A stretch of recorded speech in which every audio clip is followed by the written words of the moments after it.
Bom dia, boa tarde, boa noite, meu nome é Edson Jucá e eu estou aqui hoje para falar com vocês sobre o BPC, Benefício de Prestação Continuada, também conhecido como LOAS.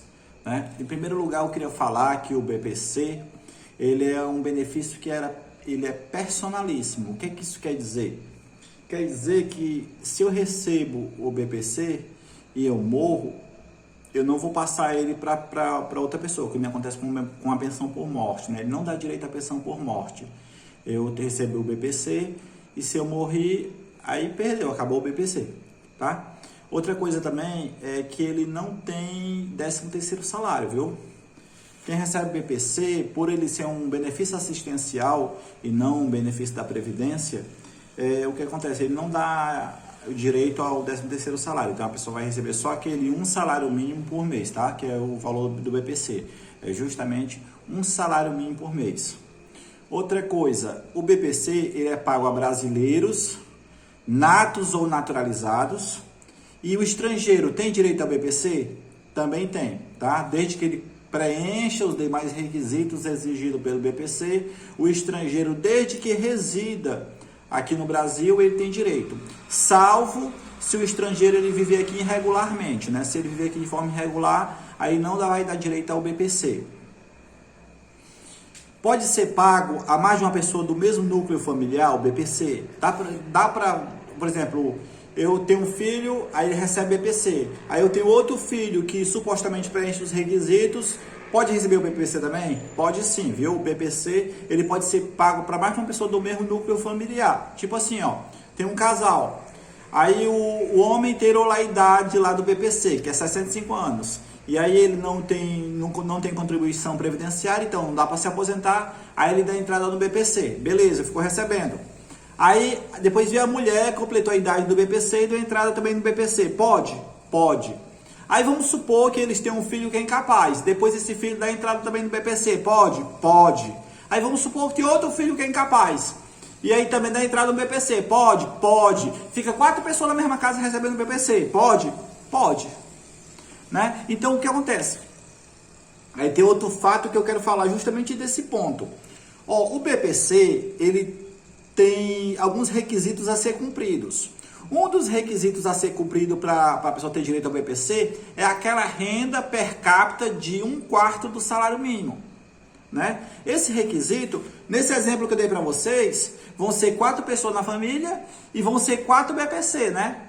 Então, vão ter 4 salários mínimos. Então, a renda per capita não vai ser de 1/4 do salário mínimo, não. A renda per capita vai ser de 1 salário mínimo por pessoa. Então, em tese, essas pessoas não teriam direito. Mas o BPC, ele não conta para esse cálculo de 1/4 do salário mínimo. Nem o BPC e nem a aposentadoria, quando a pessoa recebe até um salário mínimo. Aquela pessoa que recebe um salário mínimo certinho de aposentadoria. Essa aposentadoria, ela não conta nesse cálculo do BPC, de 1/4 do salário mínimo. Ok? Deu para entender esse ponto? O BPC, ele pode ser pago para quem? Agora eu quero falar para quem é que ele pode ser pago. Ele pode ser pago para idoso.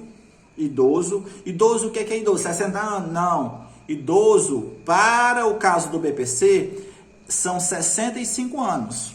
Mas só que não basta ser idoso. A pessoa tem que ser idoso e tem que estar naquela situação de miserabilidade, né? Como é que comprova a miserabilidade? Um dos casos para comprovar a miserabilidade é essa questão de a renda per capita familiar for de até 1/4 do salário mínimo. Nesse caso é uma presunção absoluta de miserabilidade, quando quem tem renda de até 1/4 do salário mínimo por pessoa. Vamos supor que tem uma família que a renda familiar deles não é 1/4 do salário mínimo, é um pouquinho mais. Vamos supor que chega ali a meio salário mínimo por pessoa. Essa pessoa tem direito ao BPC? Pela letra da lei, olhando para a lei ali, não tem não. Mas o BPC, ele deve levar em conta também o caráter social. Então o que acontece? Às vezes a pessoa tem uma renda um pouquinho maior, mas no caso concreto, ela está numa situação de miserabilidade. Às vezes tem uma pessoa doente, que gasta muito com medicação, tem que ficar levando no médico toda hora, e está gastando com Uber, está gastando com táxi, a pessoa não tem um carro em casa, tem que gastar mesmo, não tem jeito. Então, esses gastos a mais que a pessoa tem, ela pode pegar, e mesmo que a pessoa não tenha uma renda tão baixa, coloca ele naquela situação de miserabilidade, porque a pessoa tem necessidade, tá? Às vezes compra uma fralda, aquelas fraldas geriátricas para idoso, ou então alguma coisa para uma criança que é deficiente, tem que estar comprando ali uma coisa, outra, medicação. Então, nessa situação, mesmo que eu tenha acima de 1/4 do salário mínimo por pessoa, eu posso muito bem ser enquadrado naquela situação de miserabilidade, tá? O que é que é preciso para poder dar entrada no BPC? O que é que tem que ter? Primeiro, a pessoa tem que ter CPF. E segundo, a pessoa tem que ser cadastrada no CAD único, tá? Tem que ter lá o cadastro lá no CAD único lá para mostrar que a pessoa está naquela situação de necessita da assistência social, né? Se eu não me engano, esse cadastro é feito no CRAS, tá? Eu vou passar aqui uma folhinha aqui que eu estou fazendo a cola de uma folhinha, porque senão eu não lembro de tudo que eu tenho para falar para vocês, tá? Passei aqui a folhinha. Ó, eu quero falar agora do deficiente. Deficiente. Quem é que é deficiente para se enquadrar no caso aí do BPC? Ó, deficiência física, deficiência mental, deficiência intelectual e deficiência sensorial, tá? Essa deficiência, ela tem que ser constatada por uma avaliação médica e uma avaliação social. Tá? A pessoa tem que ser deficiente. O médico dá o laudo lá dizendo que é deficiente e tem junto com essa avaliação, tem uma avaliação social. Outra coisa é muito importante, pouca gente sabe. Essa deficiência, ela tem que ser permanente? Não precisa ser permanente não. Basta que ela seja de longo prazo. Esse de longo prazo é considerado 2 anos. Se eu tenho uma deficiência, que eu vou ficar deficiente ali por mais de 2 anos, porque é uma coisa que eu vou demorar muito para me recuperar, sei lá, nesse caso, se eu conseguir mostrar que é uma deficiência de longo prazo, então essa deficiência é caracterizada, mesmo que ela não seja permanente, tá?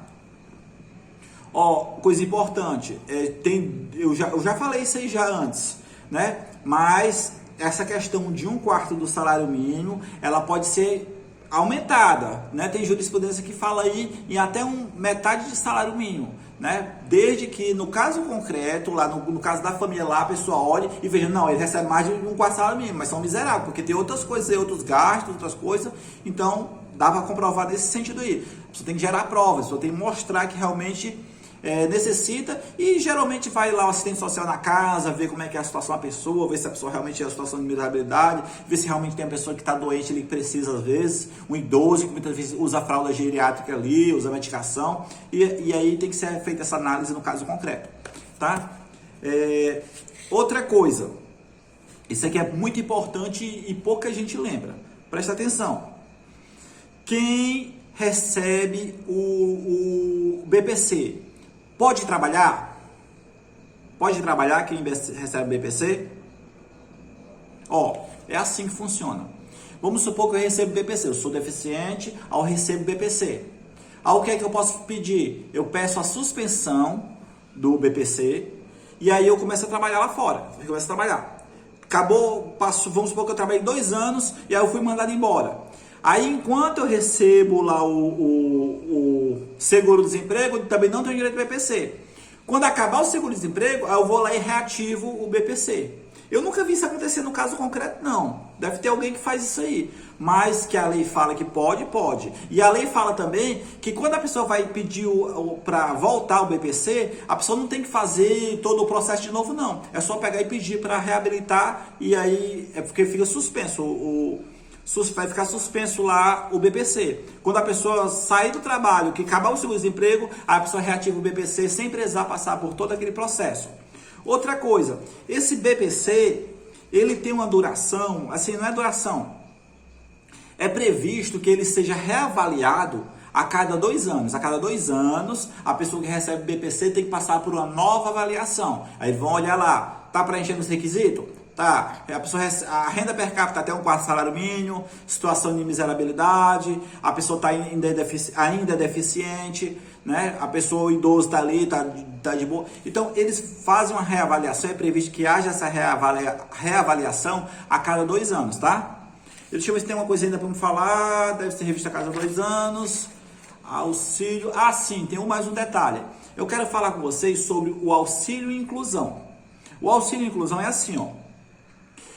Vamos supor que eu tenho uma deficiência moderada ou grave, uma deficiência moderada ou grave. Aí vamos supor que eu arranjo um trabalho lá fora. Mesmo com a deficiência eu consegui arranjar um trabalho. Se esse meu trabalho não me pagar um valor superior a 2 salários mínimos, aí o que acontece? Eu posso continuar trabalhando, né? Só quem tem deficiência moderada ou grave, tá? Eu posso entrar no trabalho, começar a trabalhar, desde que eu não ganhe mais de 2 salários mínimos e eu recebo a metade do valor do BPC. Vamos supor, arranjo um trabalho lá que paga 1,5 salário. A minha deficiência é grave ou moderada. Aí eu informo lá pro INSS, eu quero trabalhar, arranjei um trabalho, pago 1,5 salário, a minha deficiência é grave ou moderada e eu quero receber o auxílio inclusão, que é o valor de meio BPC, né, que dá exatamente meio salário mínimo, né? Então, pessoal, o que eu tinha para falar é isso. Eu não sei se esqueci de alguma coisa, eu acho que eu não esqueci, tá? Eu queria falar sobre o BPC para você e qualquer coisa, tamo junto, né? Abraço, até mais.